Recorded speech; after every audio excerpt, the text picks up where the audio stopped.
O Senhor esteja convosco. Proclamação do Evangelho de Jesus Cristo, segundo João.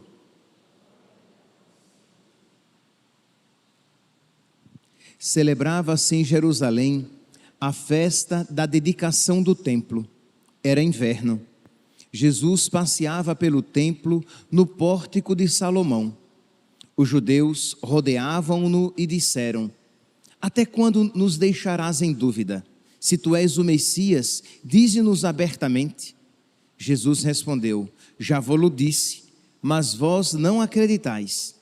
As obras que eu faço em nome do meu Pai dão testemunho de mim, mas vós não acreditais, porque não sois das minhas ovelhas. As minhas ovelhas escutam a minha voz. Eu as conheço e elas me seguem. Eu lhes dou a vida eterna, e elas jamais se perderão, e ninguém vai arrancá-las de minha mão. Meu Pai, que me deu essas ovelhas, é maior que todos, e ninguém pode arrebatá-las da minha mão. Eu e o Pai somos um. Palavra da salvação.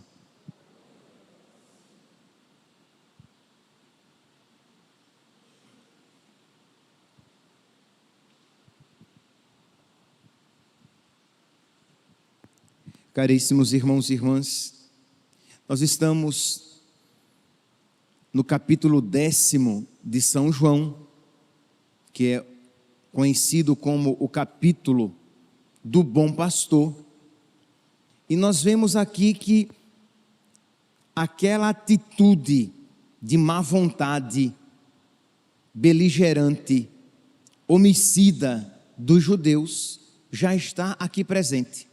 Eles querem matar Jesus. Eles estão fechados a Jesus. Os chefes do povo, os chefes estão fechados a Jesus, e nós percebemos essa má vontade neles, que lhes fecha os ouvidos do coração. Isto é, uma má predisposição nos incapacita de ouvir a palavra de Deus em sua plenitude. Não, é óbvio, não por deficiência da palavra, não porque Deus não queira lhes tocar o coração, mas pela má disposição, pela má predisposição que eles trazem. Isto é, eles não querem ouvir a verdade, eles não querem se converter, eles não querem mudar de vida, logo eles se fecham à ação da graça. Isso, livre-nos Deus, mas isso pode acontecer conosco também. Se você vai para a oração sem estar disposto a mudar tudo e qualquer coisa que Deus lhe peça, se você vai à oração sem esse desapego de si mesmo para abraçar em tudo a vontade de Deus, a sua oração se torna ineficaz. Não porque Deus não ouça a sua prece, não porque aquela oração é perdida, mas porque você não está disposto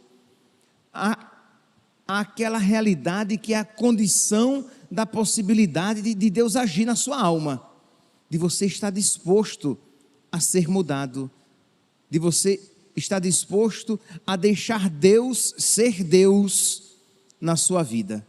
Pois bem, então diz aqui que os chefes do povo vão a Jesus, versículo 27, nós estamos aqui em João, capítulo 10, do versículo 22 ao versículo 30, e diz aqui, no versículo 24, os judeus rodeavam-no e disseram: até quando nos deixarás em dúvida?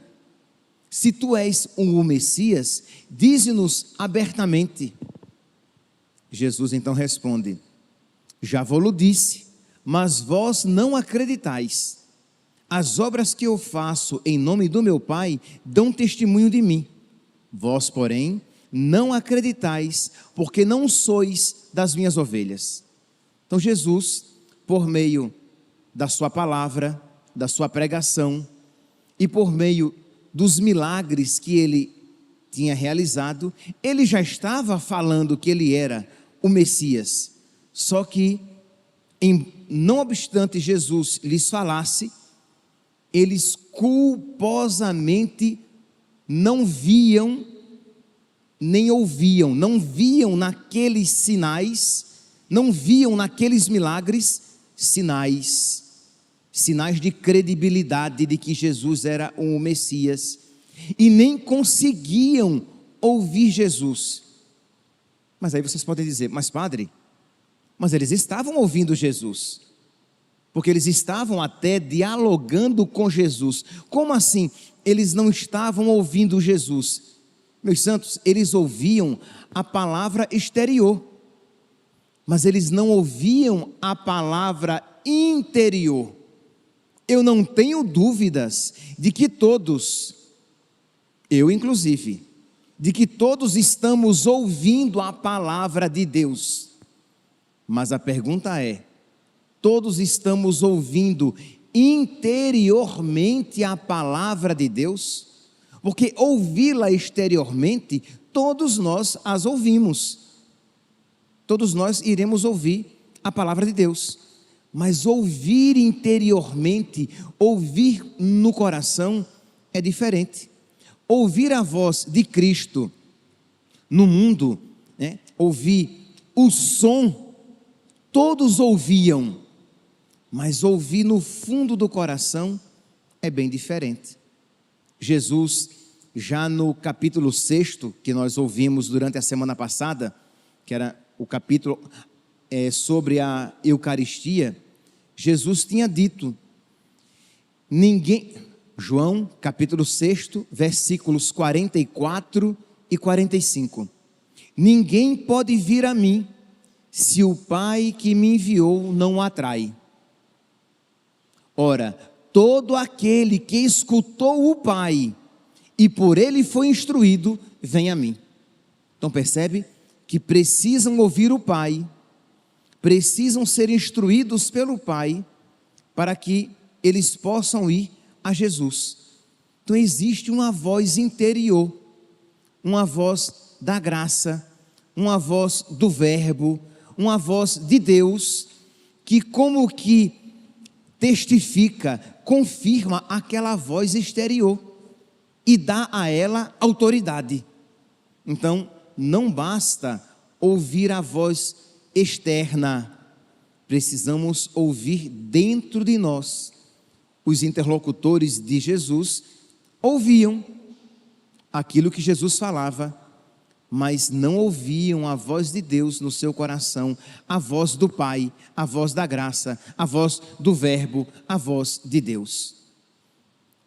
Às vezes, já fiz referência a isso, nós ouvimos a palavra de Deus na liturgia, nós vemos o santo sacrifício com os olhos da carne, mas nós não ouvimos a palavra de Deus como palavra de Deus, como uma palavra interior que muda a nossa vida, que move o nosso viver, que nos predispõe ainda mais para Deus. E nós não vemos o santo sacrifício com os olhos da fé, vemos apenas com os olhos carnais, de modo que aquela palavra não muda a nossa vida e o santo sacrifício não nos move o coração, porque nós vemos apenas carnalmente. Então nós precisamos ouvir a palavra de Deus e ver os milagres de Deus com os olhos da fé, com os olhos da graça, a partir da luz de Deus. No versículo 29 do Evangelho de hoje, João, capítulo 10, versículo 29, Jesus, ele diz assim: meu Pai que me deu essas ovelhas é maior do que todos, e ninguém pode arrebatá-las da mão do Pai. Isto é, as ovelhas que vão a Jesus, elas são do Pai, elas são movidas pelo Pai. Lembra? Ninguém pode vir a mim, se o Pai não o atrair. Então tudo isso aqui para mostrar que existe uma realidade da graça, existe uma realidade interior, que precisa acontecer. Nós precisamos ser movidos pela graça. Nós precisamos ser movidos pela voz interior. Nós precisamos ser movidos pela visão interior, pela visão da fé, e não apenas pelas realidades exteriores, porque a realidade exterior não mudou, não foi suficiente, por causa da dureza do coração, sim, é verdade, mas não foi suficiente para mudar aqueles judeus que ouviam Jesus, que viam os milagres que ele realizava, e nem por isso se converteram. Eu não sei vocês, mas principalmente no início da minha fé, da minha caminhada da fé, eu ficava às vezes assim almejando, desejando, vislumbrando a possibilidade. Imagine se eu ouvisse Jesus pregando a respeito da Eucaristia, se eu ouvisse Jesus, se eu visse Jesus e ouvisse Jesus proclamando o sermão da montanha, as bem-aventuranças, tá bom, seria lindo se eu tivesse fé, senão não seria nada, porque eu ouço Jesus proclamando o sermão das bem-aventuranças, o sermão da montanha, eu ouço Jesus falando a respeito da Eucaristia, e se eu não tiver a voz interior,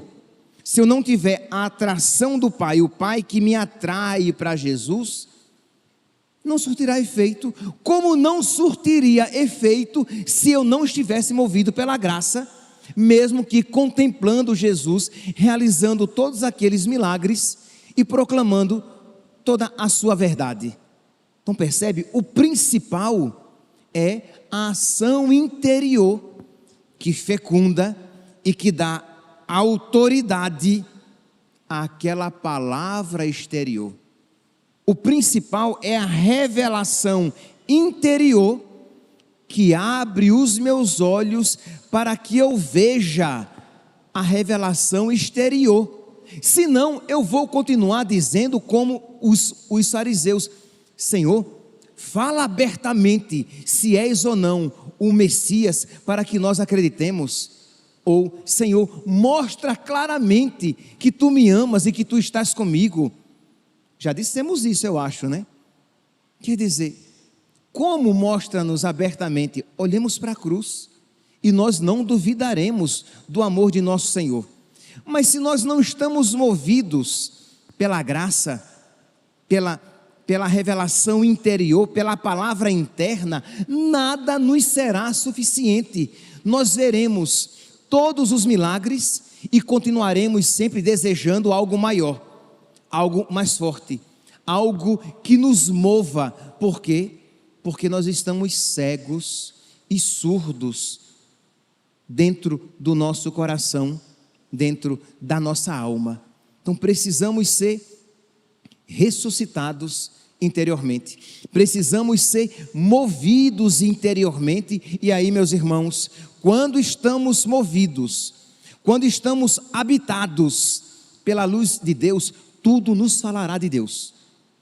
Quando Deus está vivo dentro de nós, como um amigo, até os acontecimentos tristes nos falarão a respeito do amor de Deus. Até as contrariedades da nossa vida farão com que nós nos unamos mais intimamente a Ele e que não queiramos dele nos separar. Por quê? Porque nós vemos os seus sinais, nós ouvimos a sua palavra, nós cremos nele, nós sabemos que ele é digno de fé, que nele nós podemos colocar a nossa confiança. Mas percebe? Porque estamos habitados por Deus, porque Deus está vivo dentro de nós, porque Deus está como um amigo dentro de nós. E aí, na tua luz, contemplamos a luz. Na luz de Deus, vemos todas as coisas. E aí vocês percebem, porque é que para algumas pessoas, pouca coisa é suficiente para que ela creia cada vez mais, para que ela renda graças cada vez mais. E para outras pessoas, não obstante tantos sinais, elas não se convertem, não mudam de vida, não levam a sério o seu viver aqui neste mundo, não são gratas a Deus por tantas graças a elas concedidas. Entende? Isto é, porque uma tem a luz interior, outra, no máximo, veem exteriormente, mas a visão exterior, a palavra exterior, não é suficiente para mudar o nosso coração, se nós não formos sustentados, se nós não formos empurrados, levados pela força, pela graça, pela luz interior no nosso coração. Pois bem, depois de falar isso, vocês podem se perguntar: padre, ok, ótimo, maravilhoso. Então, o ensinamento até agora é: nós precisamos ser movidos interiormente. Nós precisamos ouvir a palavra interior. Nós precisamos ter a luz interior de Deus no nosso coração, para que nós vejamos os seus sinais, para que nós compreendamos a sua palavra, ouçamos a sua voz e nos deixemos guiar por Ele. Ótimo, compreendi. Mas o que é necessário para que tudo isso aconteça dentro de mim? Então vamos lá. Primeiro, estar em estado de graça. Manter-se em estado de graça. Se você se mantiver em estado de graça, você ouvirá com facilidade a voz de Deus, aquilo que Deus lhe pede, os sussurros da graça no seu coração. Se você se mantiver em estado de graça, você aprenderá a amar a vontade de Deus, mesmo quando custosa, porque você verá a bondade de Deus naquela vontade. Se você se mantiver na graça de Deus, você se sentirá atraído por Jesus, isto é, por tudo aquilo que nos aproxima de Jesus, porque você é constantemente atraído pelo Pai.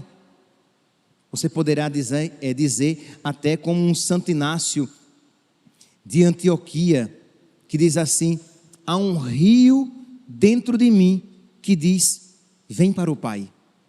E ele estava caminhando para o martírio, ele estava caminhando para entregar a própria vida, mas ele estava tão unido a essa voz interior, que ele se sentia atraído até por aquela realidade que humanamente era tão difícil, mas como ele compreendia que era a vontade de Deus, era aquilo que ele queria e era aquilo que ele amava. Então, manter-se em estado de graça, a frequência aos sacramentos, isto é, receber frequentemente os sacramentos, o sacramento da confissão, o sacramento da Eucaristia. Todas as vezes que você comunga, é óbvio, em estado de graça, e que você faz a sua ação de graças, a sua oração, você vai se unindo cada vez mais a Jesus, vai se tornando cada vez mais semelhante a Jesus, e cada vez mais capaz de ouvir a voz do Pai, de ter a luz interior, de ver as coisas a partir de Deus, e não a partir simplesmente da nossa inteligência, muitas vezes meramente carnal. Então, manter-se em estado de graça, receber frequentemente os sacramentos, vida de oração, isto é, quando você tem vida de oração, você tem predisposição a viver na presença de Deus, a agir movido pela força de Deus que você recebe nos sacramentos, que você recebe na oração, a escuta da palavra de Deus, escuta na liturgia e a escuta na oração pessoal, quando você, por exemplo, você se predispõe a todos os dias fazer uma leitura, vou tirar bem por baixo, tá? Para quem está começando, 20 minutinhos por dia, você vai ler a palavra de Deus, você começa a ler um dos evangelhos, você começa a ler uma das cartas de São Paulo, E aí você começa a leitura da palavra de Deus e você vai sendo instruído pelo próprio Deus, porque ninguém ama aquilo que não conhece.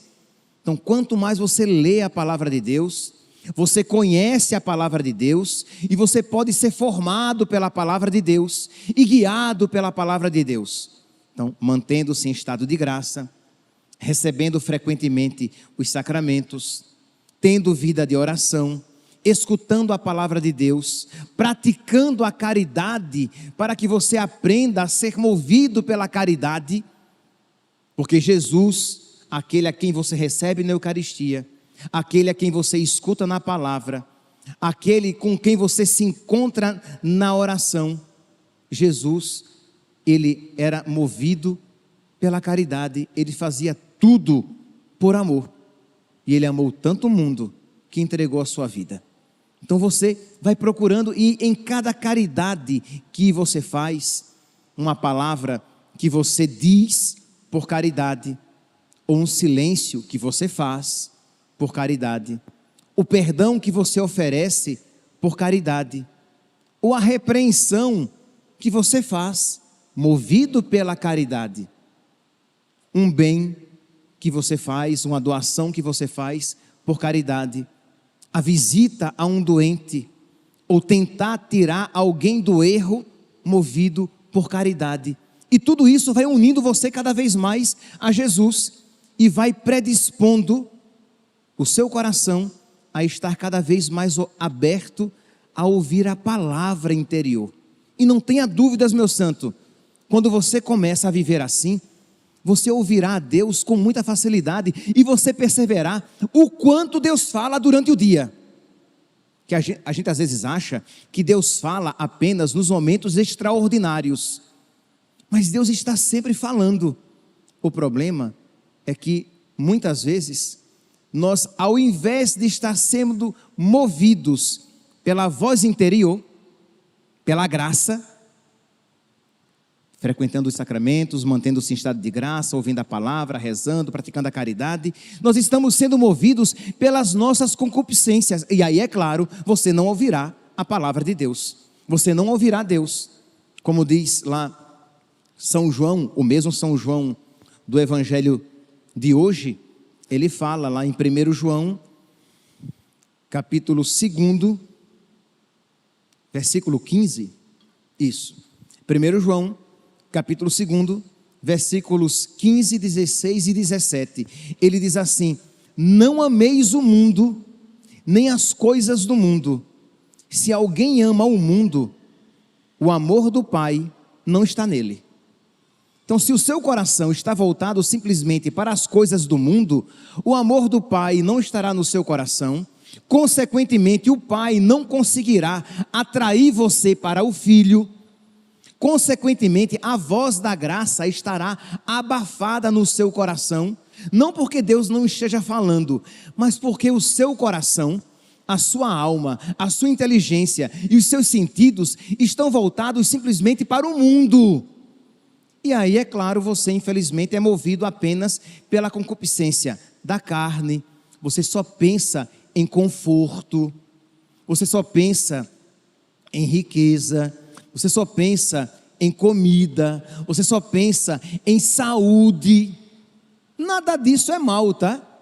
Mas uma pessoa que só pensa em ser saudável no corpo, uma pessoa que só pensa em ter conforto para o corpo, uma pessoa que só pensa em ter a barriga saciada, uma pessoa que só pensa em comer, dormir, viajar, ganhar dinheiro, pagar as contas, ela só é movida pela concupiscência da carne. E como ela não tem vida espiritual, esta mesma concupiscência vai levá-la às coisas cada vez mais baixas, porque ela é movida apenas pela concupiscência da carne, pela concupiscência dos olhos, isto é, por aquilo que ela vê e deseja, e ela só vê as coisas materiais e consequentemente só deseja as coisas materiais. Ela não deseja as coisas do alto, ela não deseja as coisas do céu, porque uma pessoa movida pela concupiscência da carne, pela concupiscência dos olhos, ela não deseja as coisas do alto, as coisas do céu. Ela não se esforça pelo alimento que não passa, mas ela só se esforça e só deseja por aquilo que ela vê no Instagram, por aquilo que ela vê no Facebook, por aquilo que ela vê no shopping center, por aquilo que ela vê e pode tocar, apenas pelas coisas materiais, porque ela é movida pela concupiscência dos olhos. E é claro, é óbvio que uma pessoa que por essas realidades é movida, ela não vai ouvir a voz de Deus. Deus vai falar, mas ela está tão atenta e preocupada com as outras coisas passageiras, que não ouvirá Deus. Concupiscência da carne, concupiscência dos olhos e soberba da vida. É uma pessoa que se acha Deus, que não presta contas da sua vida a Deus, que não se submete à vontade de Deus, aos mandamentos de Deus. Aí é claro, piorou. Esta soberba estará totalmente fechada à voz de Deus, cega aos sinais de Deus na sua vida. Por isso, São João vai dizer: porque tudo que há no mundo, a concupiscência da carne, a concupiscência dos olhos e a soberba da vida, não procede do Pai, mas do mundo. E o mundo passa com as suas concupiscências, mas quem cumpre a vontade do Pai permanece eternamente. Mas quem se deixa mover por Deus permanece eternamente. Peçamos, meus santos, peçamos a Deus que misericordiosamente nos conceda a luz interior, a palavra interior, para que nós em tudo e em todas as coisas sejamos movidos por Deus, que habita como amigo no nosso coração. Louvado seja nosso Senhor Jesus Cristo, para sempre seja louvado.